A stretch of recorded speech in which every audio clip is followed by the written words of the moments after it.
much for that, Claire. For those of you who know Professor Wendland, you know that her compliments carry great weight. And so that really, thank you for your kind words. I am really excited to be here today. I know that many of you may be coming from a more humanistic standpoint, and so I'm going to invite you to come with me into the worlds of public health, global health measurement for a few moments, and I hope that I can help you understand how actually the critiques from the humanities that I've learned from all of you help me carry that and try to convince the folks at the Gates Foundation that actually maybe we're causing some harm here. All right, so let's dive in. I'm gonna share with you a little bit about the background on family planning and global family planning in particular and how coercion fits in. I'm going to spend a moment on something that Professor Wendland touched on, which is the tacit ideology of measurement. I'll spend some time talking about my contraceptive autonomy study and how we're using the data from that study to address some of these measurement conundrums. And then I'll end with some thoughts about what I hope we can all take away from this. So a little bit of context to start with. And I like to start with this question about, like, why do people care about family planning? How do people come to the field of family planning? And it's a really interesting field because a lot of different people come to family planning for a lot of different reasons. Some demographers in the 90s called us all strange bedfellows because you have some people that you wouldn't necessarily expect working on the same team in family planning. And so we have people who come to family planning for feminist reasons because they believe contraception to be a matter of reproductive rights. Environmentalists may come to family planning because they believe that smaller populations may help alleviate climate change and protect biodiversity. Economists may come to family planning because they believe that by manipulating population size, we can promote economic growth and reduce global poverty. And in public health, we often talk about family planning as a way to promote maternal and child health. And the type may be a little small for those of you in the back here, but this is a screenshot from a family planning advocacy website showing how several of these arguments are deployed at once. They frame family planning as, quote, the smartest investment we can make, capable of improving outcomes in everything from, oops, I thought I had my highlights here, but I don't, lost that in translation. So let me use my driver pointer. Well, I'll just use my finger, old school. We have the family planning can help prevent HIV/AIDS. We can yield improvements in education, water and sanitation, maternal health, malaria, significant savings across sectors. Every dollar invested in family planning has shown savings in other areas. In this way, you can see how family planning is shown as almost like a silver bullet to the multidimensional problems of global poverty, ill health, and poor living conditions. And with so much upside and almost no stated downside, we don't see anything here about a downside. The question in global health is often framed as how can we maximize contraceptive uptake to its highest levels possible? But of course, if we know anything about history, we know that despite all of these purported benefits for family planning, contraception has not always been part of an emancipatory project for all people. Rather, family planning has been tied in with a range of efforts to control both fertility overall, as well as to decide whose bodies are targeted for fertility reduction. In the United States, the eugenics movement targeted the bodies of minoritized racial and ethnic groups, disabled people, and people living in poverty, among others, for compulsory sterilization. Many of you may recognize this photo of civil rights activist Fannie Lou Hamer. In addition to her work on voting rights, Ms. Hamer also helped us to understand the term Mississippi appendectomy, which was a slang term to describe the involuntary sterilization of Black women throughout the US South. And this happened to Ms. Hamer herself when she was given a non-consented radical hysterectomy in 1961 by a white doctor while she was undergoing surgery for a small tumor. In the global South, neo-Malthusian concerns about global overpopulation were really central to the birth of the international development sector after the Second World War. The US Agency for International Development was founded in 1961, and in that very same year of its founding, it began funding family planning research as one of its very first activities. Again, the type might be small here, and I think I probably lost my highlights again. But this is a screenshot from the USAID Family Planning website showing sort of their history. And you can see here that Presidents Kennedy, Johnson, and Nixon all motivated US development assistance for global family planning as a way to control overpopulation in poor countries. Up there at the top, Johnson said that we would seek new ways to use our knowledge to help deal with the explosion in world population and the growing scarcity of world resources. While here you can see President Nixon calling population growth one of the most serious challenges to human destiny. Think about that. One of the most serious challenges to human destiny. So given these stakes, these apocalyptic stakes, the legitimacy of coercion in the pursuit of fertility decline was frequently affirmed throughout this era. The president of an NGO called the Pop Council that was founded and funded by the Rockefellers, the president of that NGO published this paper in 1979 advocating for what he called a stepladder approach to the population problem, writing that there are undoubtedly cases of justified coercion, but that overt violence or other potentially injurious coercion is not to be used before non-injurious coercion has been exhausted. So we need to get fertility down. It's okay to be coercive to do that, but let's try to hurt people as little as we can while still getting to the ends that we need to get to. Many countries throughout the global south adopted population policies that included economic penalties for high fertility, quotas for providers, and compulsory sterilization for women. This is an example of some family planning messaging from Singapore. The green one is from Singapore, where you can see the government imposed financial penalties for families that had more than 2 children. And to this day in India, actually, there are still financial payments and other incentives for women who will get sterilized. And you can see here, maybe the lighting's not great, but the sign is showing that the amount of money that you get if you agree to get sterilized depends on how many children you already have. So if you agree to get sterilized and you only have 2 children, you'll get 100 rupees. But if you have 4 or more, you'll only get 40. And also, it depends on the gender of your children also. Of course, it's important to note that this didn't all go uncontested, right? So throughout this period, also feminist scholars and activists have been critiquing the ways that scientific racism, medical misogyny, and Western hegemony have been suffusing the development project since its inception, and the particular ways that the gendered and racialized logics of global family planning have targeted poor women of color living in poor countries for fertility reduction. This is an example of some of that. This is a poster made by a San Francisco-based artist named Rachel Romero, and she created this poster in 1977 to contest the forced sterilizations that were going on in California at the time. And all of this came to a head really famously for us in my field at this conference in 1994. At the UN put on this conference called the International Conference on Population and Development, the ICPD, in Cairo. So if you've heard people talk about the Cairo conference, this is what they're talking about. And this became the really well-known reckoning where a well-organized feminist opposition confronted this population control establishment and demanded an end to coercive family planning programs. And to quote this article from The Lancet, the Cairo conference put the ideas of comprehensive sexual and reproductive health, rights and choice, women's empowerment, and a life cycle approach and gender equity at the center of the international agenda, and signaled the end of the so-called population era. So this is the conventional wisdom in public health. We had a population control problem, then the Cairo conference happened, and now we don't have a population control problem anymore. And there's this idea of the post-Cairo shift, in which this focus on demographic targets is replaced by a much more holistic focus on reproductive health, rights, gender equity, quality of care. But it's my argument and the central contention of this talk today that the post-Cairo shift has been much more successful as a rhetorical move in terms of changing what we talk about than it has been a substantive move.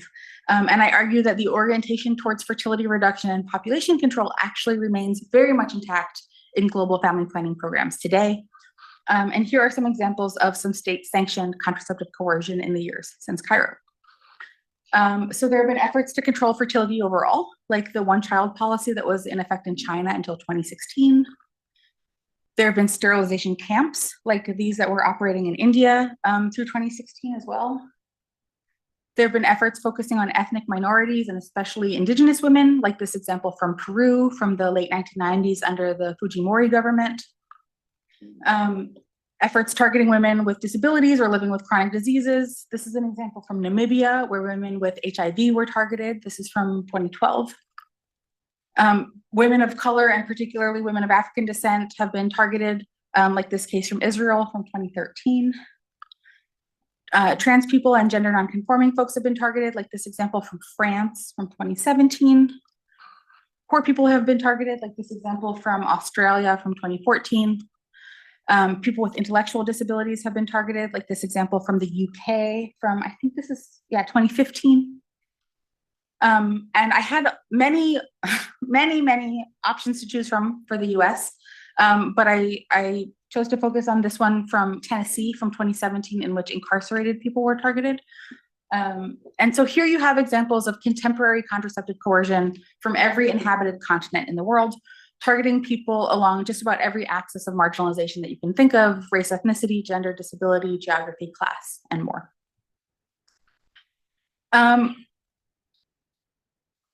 It's fair, however, to say, hey, Leigh, I see those headlines, but what does that have to do with how mainstream family planning programs are operating in the global south? And that's a fair critique because most mainstream family planning programs have completely disavowed these types of overtly coercive programs. And the family planning community has actually taken a lot of care to affirm the importance of voluntarism in their programs. So we hear a lot about not family planning generally, but voluntary family planning in particular. And so I think it would be easy to dismiss the examples that I just showed you as outliers, maybe a few rogue providers, out-of-touch bureaucrats, but not something that's emblematic of the way that mainstream global health programs do their family planning programs today.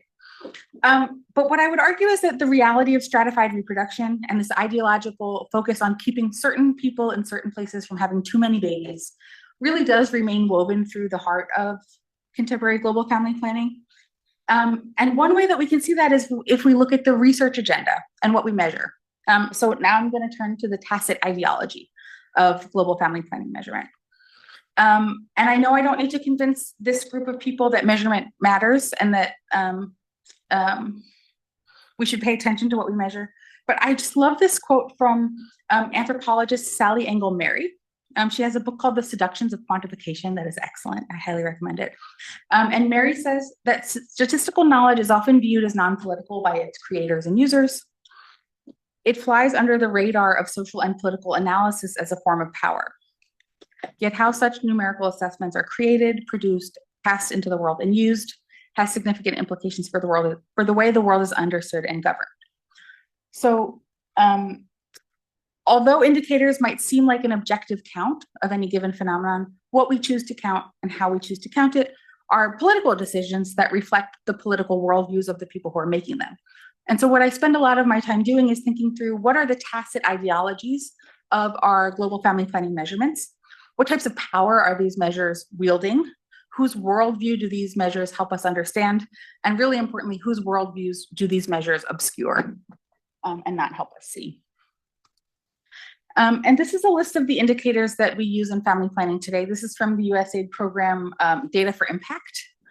And we can see here that there are measures of contraceptive use, measures of fertility desires, age-specific fertility outcomes, measures of contraceptive method mix, measures of contraceptive knowledge. But it was actually really surprising to me when I the light bulb first went out and I realized that actually if you want to learn anything about health, not a single one of these measures any health outcome. There's nothing here about access to contraception. We don't measure that. There's certainly nothing here about equity, and there's nothing here about rights. And that really blew my mind.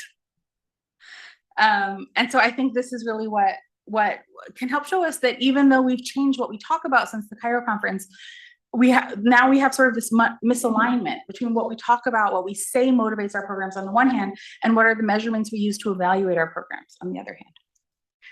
Here's just one more example of that. The WHO did a priority setting exercise a few years ago where they got a bunch of experts into a room and they asked them to sort of set the agenda for what should we be researching in the next few years. And I'll zoom in on this list. I lost my highlights. So the first one is identify barriers to uptake. The second one is improve uptake. The third one is increase uptake. And the fourth one is overcome barriers to uptake. And of course, there's a little bit of nuance here, right? Like there's a focus on post-abortion contraception, there's a focus on postpartum, right? So there's a little bit of nuance about whose uptake we care about, but we can see that the overwhelming focus of our research agenda is, and even our forward-looking research agenda is still focused on how can we get more people using methods.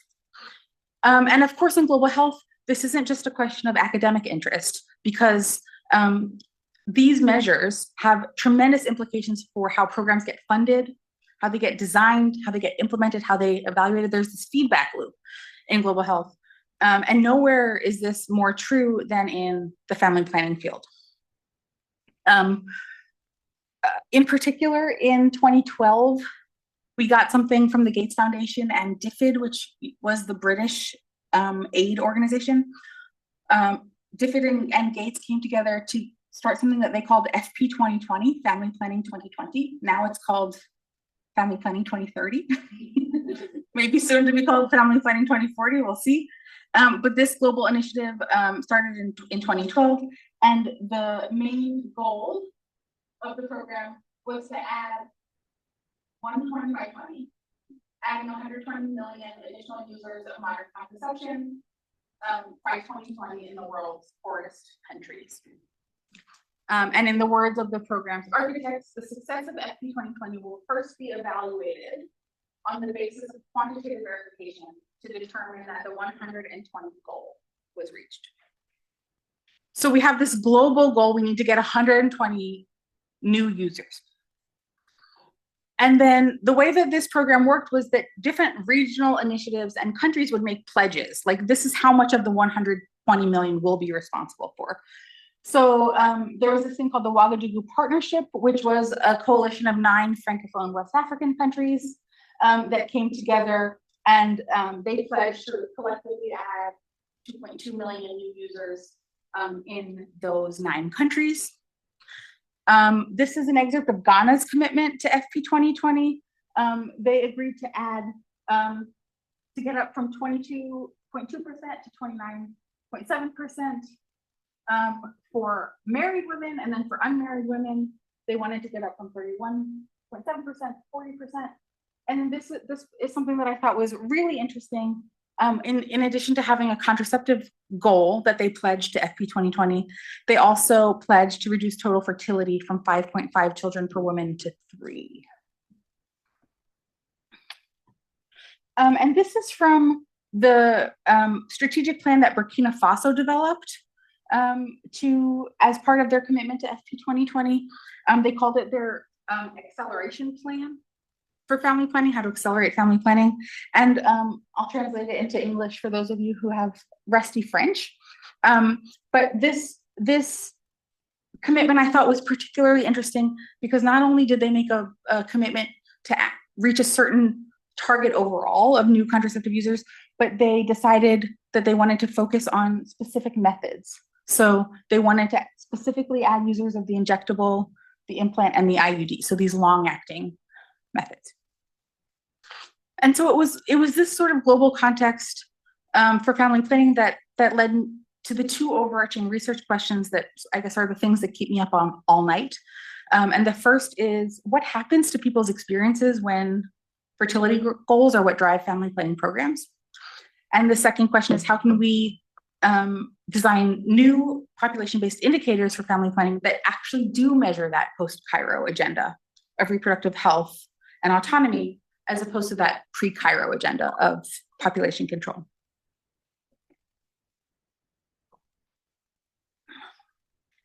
And so that's what led me to create the contraceptive autonomy study.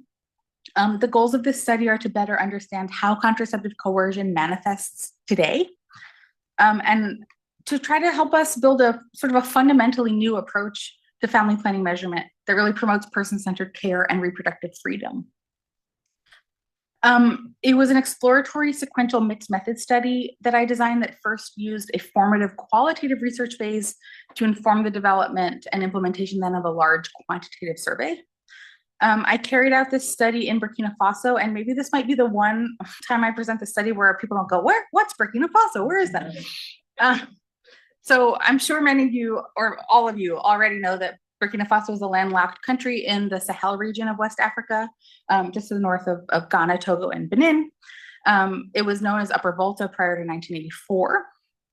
Burkina Faso was colonized by France, and in the context of its post-coloniality, is often characterized by its extreme poverty, a weak health system, and a heavy dependence on foreign aid. That's been changing a bit since I conducted this field work in 2017, 2018. A lot has changed in Burkina Faso since then, so take everything I'm saying with a grain of salt that it describes a country that might no longer exist, really. But Burkina Faso was, at the time, a very interesting setting for this program because it's a country with no dark history of large-scale population planning. So it's not India, it's not China, it's not the first country that we think of when we think about contraceptive coercion. But rather, at the time, it was a very enthusiastic adherent to this FP 2020 program, and was firmly in the mainstream of contemporary family planning, and actually had become sort of the darling of the global family planning movement, or almost the poster child for this global development approach to family planning. And so what I was thinking was that if coercion could be found in this highly visible and award-winning program, it would be logical and perhaps reasonable to hypothesize that coercion would be found throughout similarly conceived programs, around Africa and throughout the global south. So the qualitative phase of this project consisted of 49 in-depth interviews with women of reproductive age, 17 focus group discussions, as well as 3 key informant interviews with health administrators. This formative phase helped us understand what kind of experiences people were having, what type of language they used to talk about their experiences, and then what kind of survey questions might make sense given those experiences. And then we used that data to develop a novel questionnaire and then to implement a large population-based survey at 2 research sites in Burkina Faso that I'll show in just a second. So we had 2 sites. One was the NUNA Health and Demographic Surveillance System, which is a platform, an established research platform over by the Mali border in the northwest of the country. And the Ouagadougou Health and Demographic Surveillance System, which is based in the capital city, which is in the center of the country. And this is a picture of the Ouagadougou Health and Demographic Surveillance System. It covers 5 neighborhoods in the northern periphery of Ouagadougou, 2 of which are sort of formalized neighborhoods with access to municipal services, electricity, running water, those kinds of things. And then 3 of the neighborhoods are informal neighborhoods, like the one pictured here, that don't have access to municipal services. And so these are sort of densely populated urban areas, but still sort of, I guess we'd say, quite poor. And then this is a picture of the NUNA Health and Demographic Surveillance System. The town of NUNA, which is where this photo was taken, is an administrative center. There's a post office and some other government services in the small town of NUNA, and then the surveillance system includes 58 of the surrounding villages.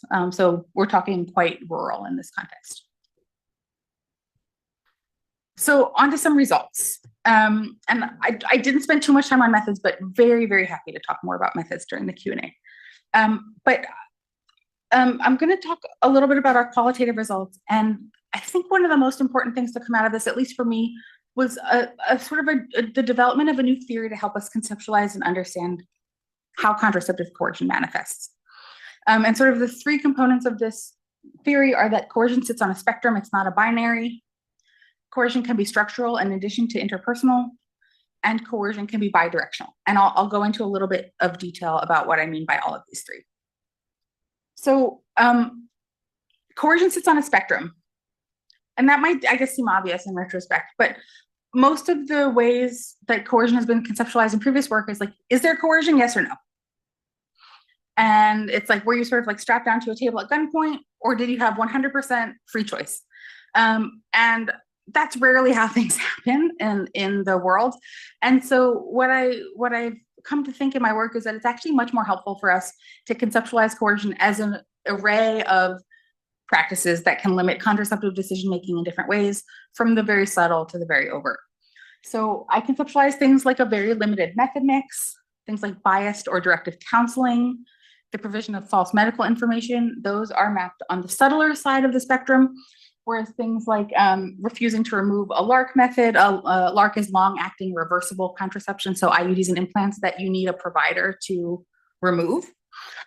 So if a provider refuses to remove your LARC method, or a provider inserts one of those methods without consent, that's mapped onto the more overt end.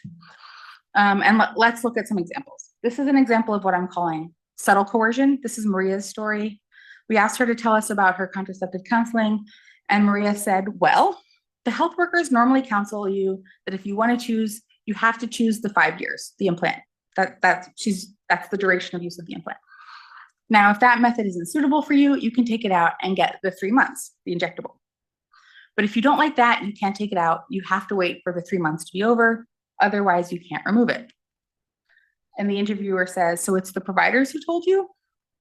And Maria responds, it's true that there's counseling and they tell you to choose what you like, but what they think is best, it's only the 5 years, the implant. And so I've called this type of biased counseling, directive counseling, subtle coercion. There's no use of threats here. There's no violence. And yet I think it's pretty clear that Maria is describing a situation in which decision-making around contraceptive choices is constrained in some way. Now here's an example of what we're calling overt coercion. Jessica tells us, when I got pregnant with my 10th child, the midwife told me that I have a lot of children and that I would have a difficult delivery. The health workers in a nearby town said that I needed to get the implant by force. I was obligated to accept, and they gave me the implant. The nurse told me that it would be 5 years, and even before the date of the 5th year, I started to feel illnesses due to the implant. I went to tell the hospital that I got headaches from the implant, and it's there that the health worker told me that the date to remove it hasn't yet arrived, so he can't remove it. He refused. He said that it hasn't yet been 5 years, and there are 2 months that still remain. So I think there's like a lot going on here. We could spend the rest of our time talking just about this quote, I think, but a few things. Jessica was forced to get the implant due to a provider's perception that her parity was high, that she had too many children. It doesn't seem that she was given any choice about A, whether or not to use contraception at all, and then B, about what method to use. And then instead of viewing this 5-year duration of use for the implant as sort of the maximum period of efficacy, the providers instead seem to view it as the minimum duration of use, refusing to take that method out before the time had completely elapsed. So in this case, we see a provider forcing Jessica to keep using a method that she clearly wants to discontinue due to the side effects. Okay, coercion is structural. I mentioned that I did 3 key informant interviews with health administrators. These were the people who would they were supervisors to the midwife. So they'd go around from clinic to clinic and do supervision of the providers who were doing the family planning service provision. And so one administrator told us, at the district level, we also give goals to each health center so that they can attain the targets. Those that are concerned with all the methods mixed together, but above all, the long-acting methods that we're really emphasizing. So to me, that's pretty clear. This quote, I think, can help us gain an understanding of contraceptive coercion as something that isn't stemming from one provider being a jerk, or waking up in the morning and wanting to do harm or wanting to constrain decision-making. But there are policies and programs in place on purpose that are designed to promote uptake of these long-acting methods. And then if we think back to Jessica's story, well, why wouldn't they take her implant out? It starts to make a little bit more sense, right? And I think that this focus on intent to coerce or individual providers has really been a distraction from the root causes of coercion. And the providers in particular are such an easy scapegoat because they themselves are so marginalized in the system.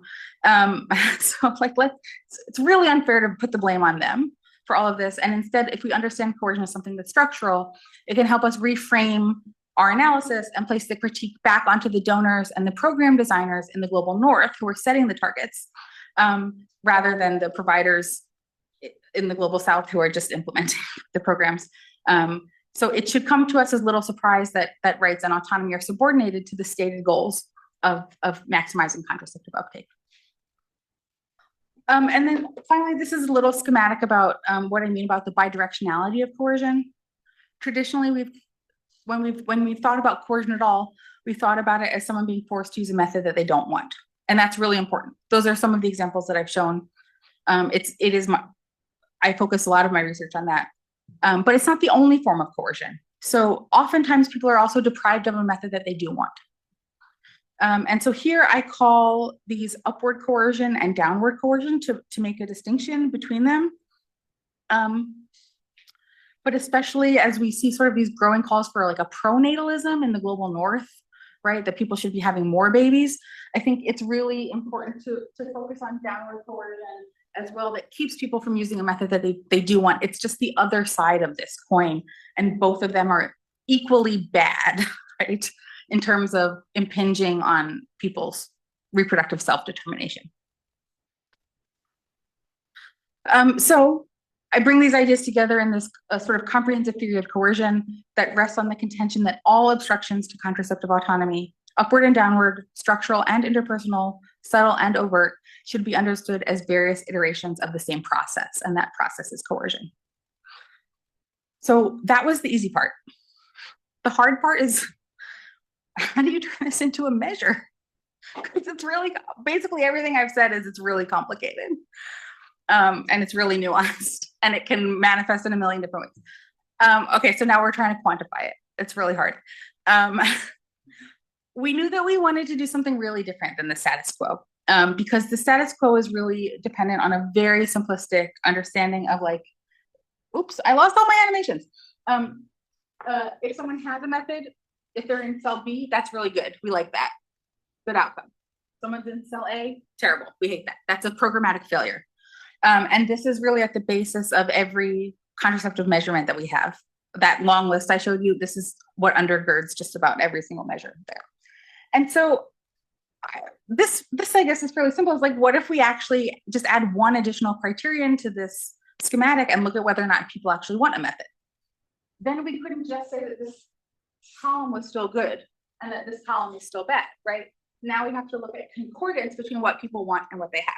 So that's really what I'm arguing here. Let's see. Basically now in the schematic, A and D are the good outcomes, and B and C are the bad outcomes. Discordance between what you want and what you want and what you have are bad. Concordance between what you want and have are good. But it's also really tricky to think about what do we mean by wanting family planning. Another enormous can of worms, because a lot goes into decision making besides just someone's desires. So we started thinking about defining contraceptive autonomy as the factors that are necessary for a person to decide for themselves what they want in regards to contraception, and then to realize that decision. And then we borrowed from the work of Karen Newman and Charlotte Feldman Jacobs to break contraceptive autonomy down into these three subdomains of informed choice, full choice, and free choice, where informed choice is a person having sufficient unbiased information about a range of family planning options, including both the benefits and the risks of both use and non-use. Full choice is a sufficiently wide range of methods from which to choose, and free choice is a decision made about whether or not to use contraception and what method to use, made voluntarily without barriers or coercion. So maybe you're seeing some of Jessica's and Maria's stories coming through, right? And how we decided to define these constructs. And I'm not going to go. I have some slides, some extra slides, and I'm happy to share them with you about sort of exactly what questions we're using to try to measure each of these three subdomains. But in the interest of time, I'm not going to focus on that right now, and just go back to this schematic where now, if someone had full, free, and informed decision-making, they go into cell A. If they have a method, but they did not have free, full, or informed decision-making, they go into cell B. If they don't use a method, but they lacked free, full, and informed decision-making, they go into cell C. And if they had free, full, and informed choice and are using a method, they go into cell D. And then we have this new approach to measuring family planning that is just a simple contraceptive autonomy score, which is the proportion of people who made an autonomous decision over the population overall. If you don't have a background in family planning, global family planning, you might be looking at this and being like, oh, okay, like seems pretty obvious that like we should be measuring what people want, and that should be our outcome. So this might not seem revolutionary, but to my knowledge, it's the first indicator for our field that acknowledges that autonomous non-use of family planning is actually a perfectly good outcome, and that programs should be respecting that and leaving people alone. They should get credit for that on paper, right? When they get evaluated at the end of the year, they should get credit for autonomous non-use the same way that they get credit for use. And the goal is hopefully that this would eliminate some of those structural incentives for coercion that we saw earlier. We piloted this work in Burkina Faso in 2018. And I don't have time to dive into all of our findings today, but they have been published. So anyone who's interested in reading the details about what went well when we tried to measure this and where we have to go back to the drawing board should check this out. And I'm happy to chat now or later with folks about that. The short version is we got a couple things right the first time we tried to measure this, but there's a lot more work to do to try to figure this out because it's extremely complex. And I'm very lucky to have the support and mentorship of Professor Wenglin on the next phase of this formative work to try to figure out how we measure this. So just to give one example of where we've run into challenges, measuring free choice has been a particular, measuring free choice has been a particular challenge for us. We don't think we did a very good job our first time around the block. You could see in some of the qualitative data that I shared with you from Jessica's story and many other stories in our qualitative work that really seem to suggest that upward coercion to use contraception seemed like fairly commonplace in these two contexts. And then when we tried to ask our survey questions about that, the number of people saying yes to those survey questions was extremely low. One explanation could be that our qualitative data was non-representative and it was showing us something that wasn't really taking place on a large scale in the wider population. That's totally a plausible explanation. It's not where my hunch is leading me. Based on all of the interviews that I spent so many hours and hours reading, I'm much more inclined to believe that contraceptive coercion is indeed an important factor in these communities, but we just haven't found the right questions yet. There's a lot at play here. Maybe people don't want to admit to themselves that they've been coerced, let alone to another person. Maybe they're doing some post hoc rationalization that, oh, it wasn't really coercion. There's cognitive dissonance, maybe. There's a social desirability bias with the interviewer. There's also almost certainly some normalization of disrespect and abuse by providers. We've seen that certainly in the maternity care literature, that people don't expect to be treated particularly well, and then they don't find it particularly notable then when they haven't. So there's a lot going on here that we think is affecting our ability to measure free choice accurately, and hopefully with some more testing and more work and more formative research, we'll figure it out. But it might just be the kind of thing that you can't measure with surveys. Like not everything can be measured on a survey, and free contraceptive choice may be one of those things. So we still have a lot of work to do. I'm not going to spend too much time here, but we have sort of an analytic plan for using multidimensional latent variable modeling techniques to try to psychometrically model this indicator as a multidimensional construct and generate some evidence of measurement validity that will be very convincing to the quant folks. And then the long-term vision for this indicator is to have it be measured everywhere around the world. Wherever there's a family planning program, I'd like us to be measuring contraceptive autonomy instead of contraceptive uptake. And routine measurement really is, I think, important here. So in Africa, the goal would be to get this on the DHS, the demographic and health surveys. And institutionalizing the measurement of contraceptive autonomy would allow for its widespread calculation, comparison across time and place. And so just to sum up a little bit what I hope we can take away from all of this, the contraceptive autonomy study has helped us conceptualize contraceptive coercion and autonomy, situating these phenomena as part of a racialized, gendered, and politically contested development initiative. Our study finds that a range of coercive practices from the subtle to the overt can be found even in a model family planning program when that program is motivated by contraceptive uptake targets. And new modes of measurement can help us show the ways that these programs are either providing or failing to provide person-centered care. And I also think that these arguments argue for an anti-colonial and a justice-based approach to global reproductive health that strips the power from philanthrocapitalists and from governments in the global north, and instead resituates the locus of power and decision-making within the communities that are affected by these types of policies. The hope is that a range of new quantitative measures that center the voices of contraceptive users and non-users and their own desires for their bodies can be maybe one small step on that path, but I think we have a really, really long way to go. And so I'll acknowledge all the funders of this project, and then I'll thank you all so much for listening.